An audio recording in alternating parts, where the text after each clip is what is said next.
So hello guys, welcome back to my channel knowledge of disease. और आज मैं बात करने वाली हूँ आपसे एक बेहतरीन टॉपिक के बारे में जिसका नाम है ब्लीडिंग। ब्लीडिंग मतलब रक्तस्राव, मतलब खून बहना। खून किस लिए बहता है, किस कारणों से बहता है, इसके बारे में आज मैं आपसे डिस्कस करने वाली हूँ। तो चलिए बिना वक्त गए स्टार्ट करते हैं कि ये ब्लीडिंग होता क्या है। तो हम बात करते हैं कि ब्लीडिंग क्या होता है। तो ब्लीडिंग एक ऐसी प्रोसेस होती है कि अगर हमारे शरीर में अगर कहीं भी चोट लग जाती है या फिर कट लग जाता है तो उससे जो खून बाहर निकलता है उसको हम लोग ब्लीडिंग बोलते हैं। ठीक है, तो जो ब्लीडिंग होता है वो कई प्रकार से होती है। पहली कि अगर मान लीजिए बॉडी के अंदर कहीं चोट लगी है तो अंदर रक्त का बहाव रिस रहा होता है तो भी उसको ब्लीडिंग बोलते हैं।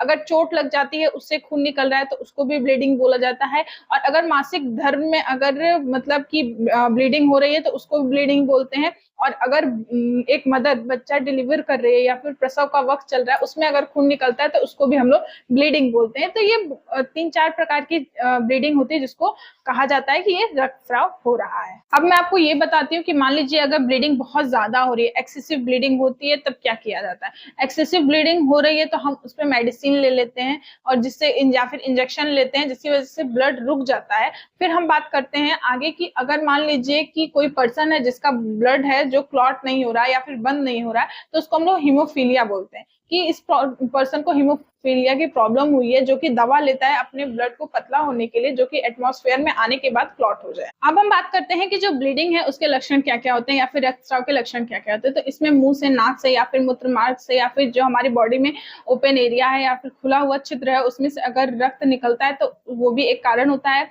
झटका आना एक कारण होता है। कम खून होना भी एक कारण होता है। और दूसरा ये होता है कि मान लीजिए कि बहुत ज्यादा बॉडी पेन और सर दर्द होता है, इंसान को चक्कर आता है, कंफर्टेबल नहीं होता है। तो ये सारी चीजें होती हैं कि हाँ इस पर्सन को ब्लीडिंग हो रही है। अब हम बात करते हैं कि ब्लीडिंग के कारण क्या क्या होते हैं। तो ब्लीडिंग के कारण होते हैं कहीं भी आपको अगर चोट लगी हो, मतलब कि किसी भी चीज से चोट लगी हो, खरोच लगी हो या फिर किसी कभी आपने लड़ाई किया हो या फिर कोई प्रॉब्लम हो आपको जिसकी वजह से आपका रक्तस्राव होता है, तो ये सारे कारण होते हैं ब्लीडिंग के। अब हम बात करते हैं कि ब्लड जो ब्लीडिंग होता है उसका डायग्नोसिस क्या होता है। तो उसके मतलब परीक्षण क्या क्या होते हैं जिसके वजह से आपको पता चलेगा कि आपको ब्लीडिंग बॉडी के अंदर हो रही है। तो आप इसके लिए सीटी स्कैन करवा सकते हैं या फिर अल्ट्रासाउंड करवा सकते हैं या फिर इससे आप अपना स्टूल टेस्ट करवा सकते हैं या आप ब्लड टेस्ट करवा सकते हैं, जिससे आपको पता चल जाएगा कि आपको ब्लीडिंग हो रहा है। तो हमने आज बात किया कि ब्लीडिंग क्या होता है, किस तरह होता है, कैसे होता है, इसका ट्रीटमेंट क्या होता है, डायग्नोसिस क्या होता है, सारी चीजों के बारे में मैंने आज आपसे डिस्कस किया। आई होप आपको वीडियो पसंद आई होगी और आपको समझ में भी आया होगा। अगर समझ में आया तो प्लीज आप इसको शेयर करिए,